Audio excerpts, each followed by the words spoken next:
Salut les sauvages! Pas mal de choses à vous dire, désolé, il y en a au moins pour 2-3 minutes, ne passez pas, il y a des trucs vachement importants. Donc, premièrement, remerciement à tous les gens qui ont donné pour la cagnotte, on a dépassé les 3000 €, on est à 10% du budget, c'est déjà énorme, c'est trop bien. Il faut que j'arrive encore à pousser pour que j'arrive au moins à payer déjà l'engagement, plus la moto qui part là-bas. Donc ouais, pour pousser cette cagnotte, je vais être à A1 au MX des Nations Vintage du coup je vais amener t-shirt et casquette et les gens pourront participer à la cagnotte sur place et prendre directement le t-shirt ou la casquette. Et il y aura 450 pilotes, j'espère vraiment mettre un gros coup de boost. C'est Ludo Brunoni qui m'a permis d'y aller, donc merci à lui. Bien sûr, hein, Baramil, on est chaud à mort, je suis chaud, je suis trop impatient en fait d'être au départ et de passer ce message. Les ricains, ça va être vraiment, chez eux, c'est vraiment le message qui ne parle pas du tout.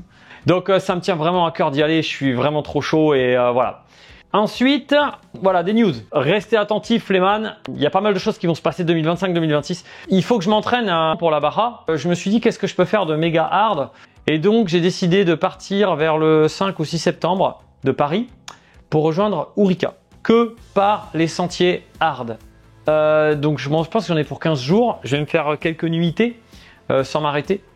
Donc je vais partir de Paris, je vais passer par Clermont, de Clermont je vais tirer à Toulouse, ensuite Toulouse je vais tirer dans les Pyrénées, puis la côte portugaise, voilà, Séville, machin, Espagne.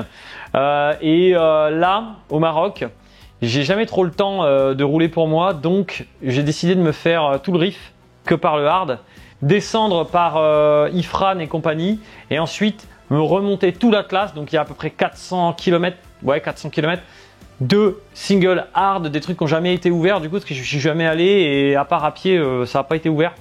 Donc ça va être un sacré truc, ça donnera lieu bien sûr à une série. Ensuite on va arriver sur des nouveaux types de trips.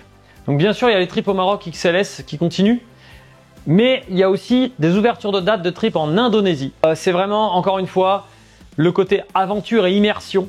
Et là, je vais vous emmener dans des endroits en Indonésie que vous pourrez même pas y retourner tout seul. Vous aurez même une journée dans la peau d'un fermier indonésien. Donc les mecs, ils montent en scooter, des trucs de malade. Là, vous aurez des motos, bien évidemment. Les dates vont sortir, n'hésitez pas à me contacter. Il y a le mail dans la description. Ça va être vraiment coolos et super dépaysant. Donc n'hésitez pas, c'est une expérience de vie. Autre trip, je me suis dit, bon, je fais des trucs des fois un petit peu trop difficiles pour certains. Donc ce qu'on a fait avec Dominique, un Français, on a monté des trips autour d'Ourika en Royal Enfield Himalayan. C'est pas moi le guide, c'est un guide que j'ai formé, marocain, berbère, qui est capable de vous emmener dans des endroits qu'on a vus ensemble, super reculés, par des chemins faciles. Il parle la langue, donc c'est super parce que vous avez un échange qui est complètement dingue avec eux, parce que bien sûr les berbères, il y en a beaucoup qui ne parlent même pas arabe, et donc lui, comme il est berbère d'origine, il parle arabe et berbère et français et anglais, donc là c'est le top, 4 langues. N'hésitez pas aussi à me contacter, ça c'est démarré dès septembre avec le Royal Enfield Himalayad. Donc voilà pour les trips. Ensuite, il y a un truc qui m'occupe pas mal depuis le début de l'été, c'est le développement de pièces XLS. On arrive avec un truc sérieux, avec des vraies pièces, avec toute l'expérience que j'ai pu avoir sur toutes ces courses, motocross, rallye, enduro. Maintenant, ce qui est cool, c'est que je sais ce qui casse, je sais ce qui casse pas. Je sais ce qui est bien utilisé, ce qui est pas bien utilisé, les suspensions, le moteur, le guidon, quelle hauteur du guidon, est-ce que les pontées tordent pas. Bref, plein de choses. Ça va arriver à l'automne. Ceux qui vont vouloir se monter des XLS, même ceux qui ont déjà des XLS, qui vont vouloir les améliorer, on va être là avec Classic Red, un magasin de Honda Vintage. Et là, ça va être du très sérieux. On cherche d'ailleurs encore pour la suite, pour faire des plus grosses pièces, des investisseurs. S'il y a des gars qui sont intéressés pour investir dans le développement de pièces Honda Vintage, Savage CC, qui va démarrer par la XLS, qui peut-être ira plus loin après, n'hésitez pas à me contacter, le mail est en description. Ensuite, 2 méga news. Je sais que je suis long, mais il y a beaucoup de choses à vous expliquer. On me demande, après tous ces rallyes, pas mal de stages, pilotage et navigation. Il se trouve que je viens d'avoir l'opportunité de le faire avec Thierry, voilà, qui a des coves à disposition, qui a des tablettes, qui a des roadbooks. Et donc, on s'est dit que on avait tout. Donc, à partir de octobre, on ouvre des dates. Si des gens veulent venir avec moi en stage pilotage et navigation, c'est possible. Moi, je vous donnerai tous les bons conseils pour naviguer et aussi les conseils de préparation mentale et physique. Faut pas oublier que c'est mon premier boulot. Préparateur de pilote de BMX, après de pilote d'enduro, de pilote de VTT de descente. D'ailleurs, Simon Chapelet vient de faire champion d'Europe élite de VTT de descente. Magnifique. N'hésitez pas à me contacter. C'est tout neuf, mais on a déjà les tarifs, l'itinéraire. On a tout. Avec des coffres 450. Voilà, il n'y a plus qu'à. Ensuite, la méga grosse news. On l'a gardée pour la fin. Ce même Thierry m'appelle il y a quelques temps et il organise, ça y est, c'est signé, il organise l'Usina Challenge. Donc ça va être un rallye qui va avoir lieu en 2026, fin 2026, novembre. Pourquoi on ne crée pas une catégorie vintage dans ce rallye avec la possibilité soit de rouler au roadbook, soit de rouler au GPS. Et voilà, on y est, les gars, premier rallye raid au Maroc, chronométré, catégorie vintage et catégorie small CC, XLS bienvenue, DTNX bienvenue, avec des refuelings en fonction bien sûr. Donc le maxi qu'il faudra faire, c'est 125 km. Donc en gros, avec le petit réservoir sur la XLS, ça passe avec un kit 175. Voilà, ça c'est la grosse annonce les mecs. Usina Challenge, novembre 2026, catégorie vintage. Bien sûr, je serai là. Bien sûr, je serai là pour en découdre. Et je participe à l'élaboration des parcours. Donc, il n'y a plus qu'à. Le lien est en description. Inscription, les stages rallye avant, le rallye en novembre 2026, la bécane vintage. Il y a tout. Il n'y a plus qu'à y aller. C'est parti. Bon épisode. Stage 8, spécial 8. La dernière. Il y a tellement de vent, et de pluie, je peux plus avancer. Mais casser le moteur, c'est accélère trop. Oh, c'est quoi ça? Oh merde. Je pense que le joint de culasse il a lâché. On va aller au bout les man, je vous le dis moi, même si je dois la pousser la brêle. Tout ce bordel fait perdre 1 heure, j'arrive 1 heure en retard au départ. Là ils me font, on sait pas si tu pars. Là c'est la première fois de ma vie, je suis obligé de monter en une, sinon je casse le moteur. Je reste à 10 km, 10 putain de kilomètres. Faut pas casser.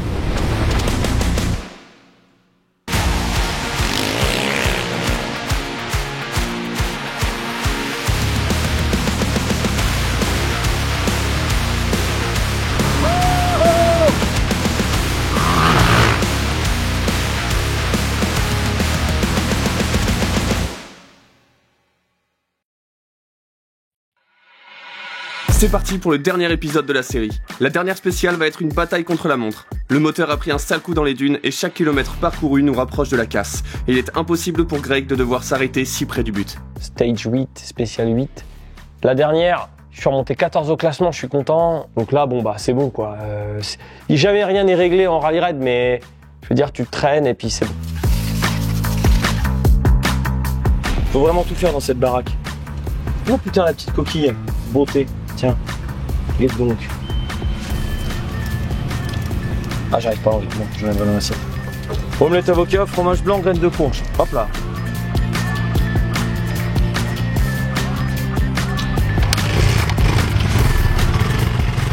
Allez les gars, à tout à l'heure. À toutes.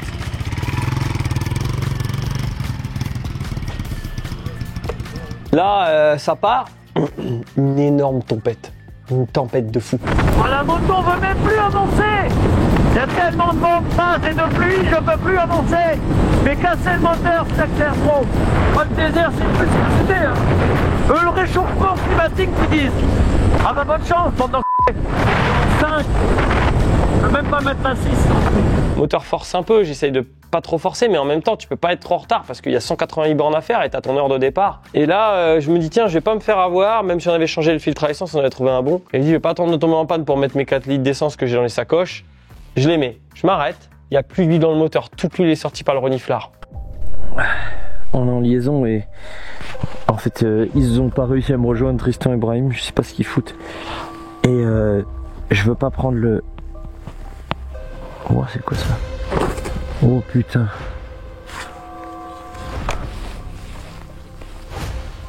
Oh merde. Oh putain de merde. Oh, y a pas de réseau. Donc là, pas bien, pas de réseau, que dalle. Donc là, il y a Hicham, le pilote marocain qui me voit sur le bord. Donc lui, il est super cool, il me dit écoute, vas-y, ça passe pas, mais moi ce que je fais, je prends le numéro de ton mécano, j'avance, et quand ça passera, j'y enverrai un message. Moi, je savais qu'ils étaient derrière moi, mais ils étaient un peu en retard parce qu'il y avait eu une tempête, ils avaient dû ranger avec Tristan et tout, donc ils avaient un peu de retard sur moi.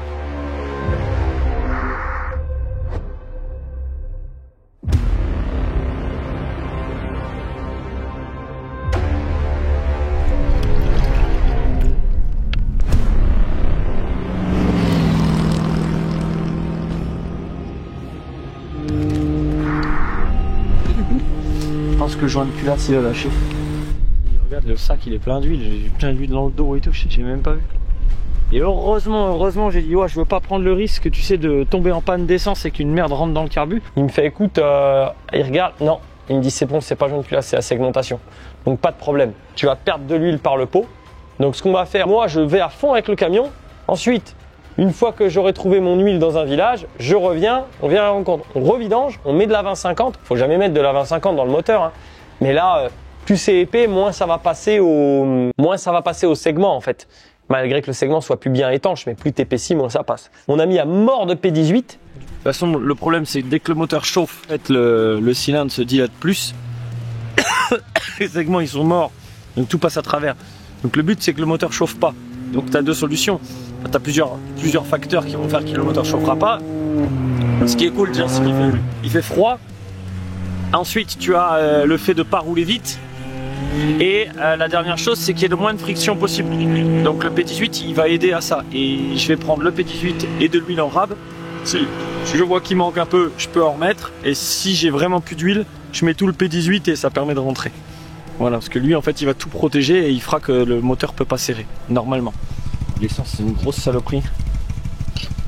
On va y foutre de l'éco 10 000 parce que la vache.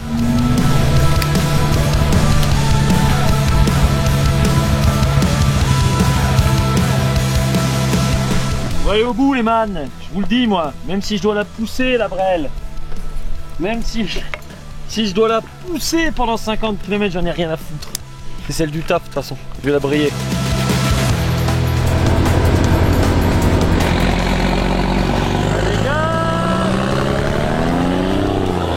Tout ce bordel fait perdre 1 heure, j'arrive 1 heure en retard au départ. Là, ils me font, bah on sait pas si tu pars.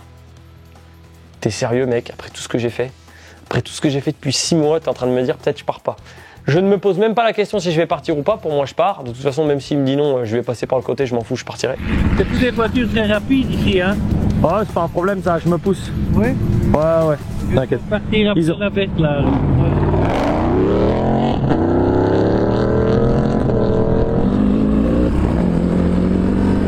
97 km, tout doucement, ultra frustrant, mais comme ça, faut y aller tranquillou. Putain ouais, c'était mes chemins ça.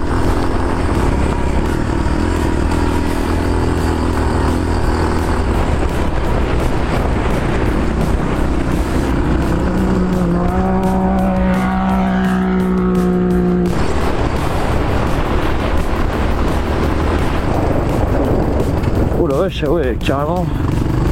Ah ouais.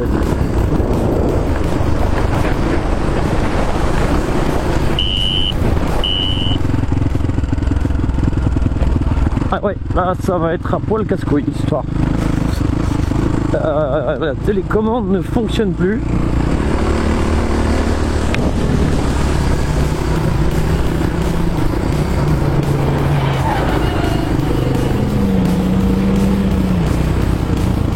Bonjour. Oh, le revêtement est magnifique.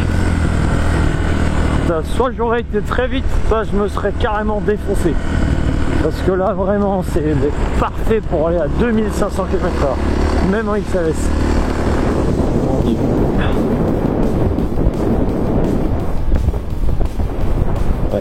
perdu un pet. Allez.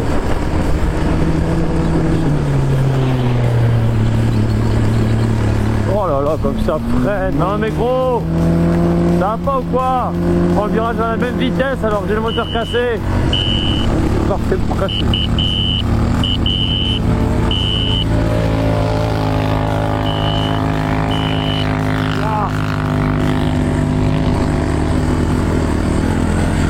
Désolé, on n'a pas trouvé mieux pour finir le moteur. Merde. Je vais dans les pierres. Voilà, ok.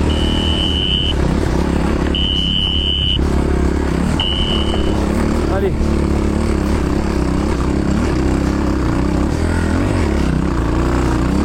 Ah, je vais le finir là.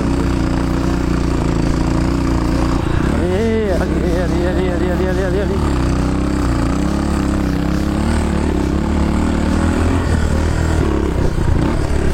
C'est bon. Sors de là. J'arrive à sortir des ouettes sans casser, nickel. Donc je fais la deuxième liaison. Là, de toute façon, il y avait Tristan Ibrahim qui était à l'arrivée de la première spéciale au cas où il y a un problème. Bon, pas de problème notable.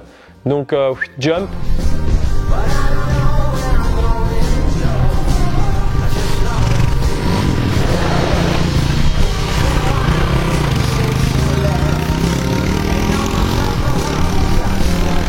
« 82 km de liaison et là il reste les 52 km les plus longs de ma vie. C'est la piste entre Ouarzazate et Aït Ben Haddou. C'était histoire de finir en beauté. Donc là, clairement, je monte sans tablette. J'avais à peu près 26 km et puis tu avais mis un CP et 26 km pour rentrer quoi. Je prends la trace, là je me paume un coup mais il y a un 4x4 qui arrive. Bon nickel, tiens je vais le suivre. Pas de bol, le 4x4 il passe devant, ils font quoi? Allez, 2 bornes. Là, il s'arrête en plein milieu de la piste, en panne. Ah, il n'y a toujours pas de tablette, c'est mort. Everything okay, guys? À chaque fois je dis qu'il faut pas monter en une les gars, mais là c'est la première fois de ma vie, je suis obligé de monter en une, sinon je casse le moteur. Faut pas que je casse. Il reste à 10 km. 10 putain de kilomètres. Faut pas casser. Et là en fait, je me suis dit à partir de maintenant, si le moteur casse, je pousse. Chaque kilomètre, je disais, ah, trop bien, 1 km de moins à pousser, 1 km de moins à pousser. Yes! Putain!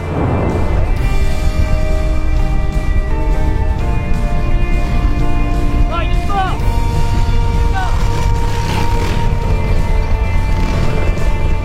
Oh, le bruit du piston, mon gars!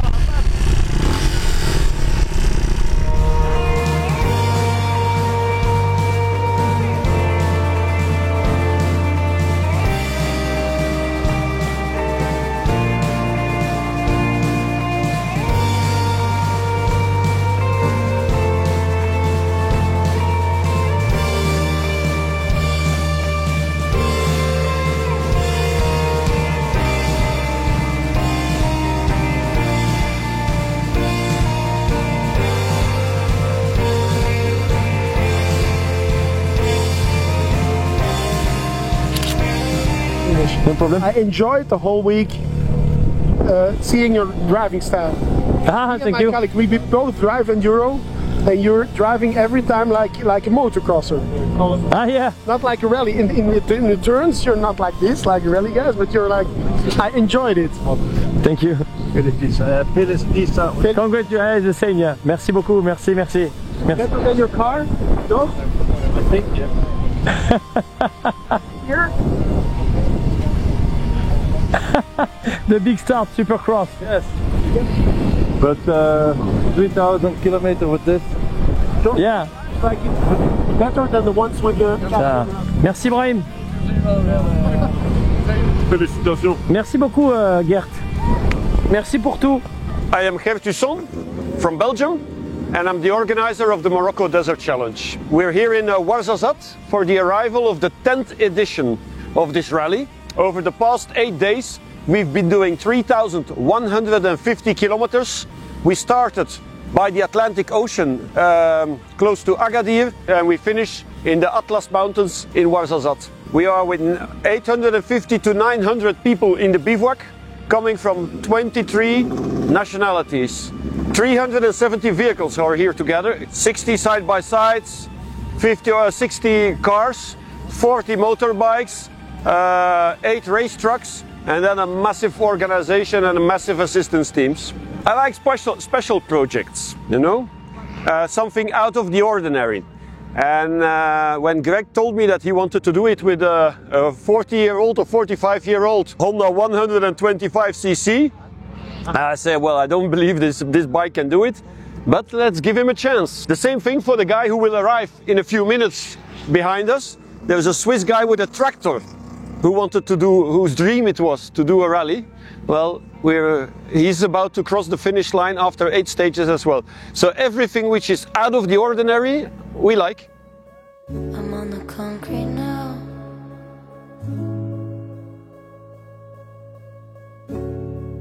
I can feel it all around. La récompense. A chronicle of people caving in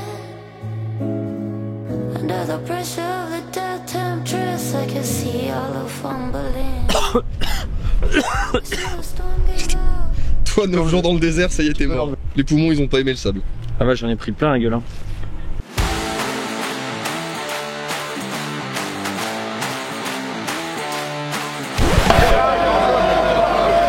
Cette année, au Maroc, dans le sud, ils prennent vraiment cher. Incroyable. Il pleut tout le temps. Le désert, t'as vu là, Kiriki? Ouais. C'était tout vert, partout c'est vert, c'est vert, c'est vert.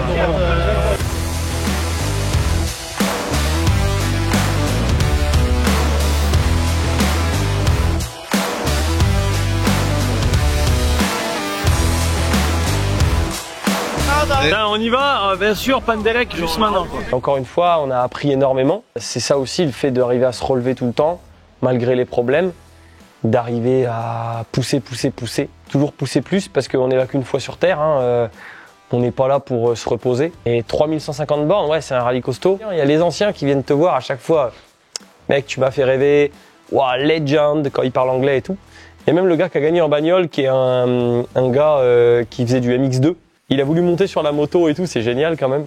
Très fier d'être allé au bout de ce rallye malgré tout ça. Je sais pas si je voudrais en refaire un encore, parce qu'après qu'est-ce qu'on va faire Le Dakar, c'est pas possible parce que trop de liaisons, donc ça veut dire 3 heures de retard à chaque départ. Ou alors sur une XR 400 à la limite. Ça nous a fait beaucoup apprendre pour la Baja 1000.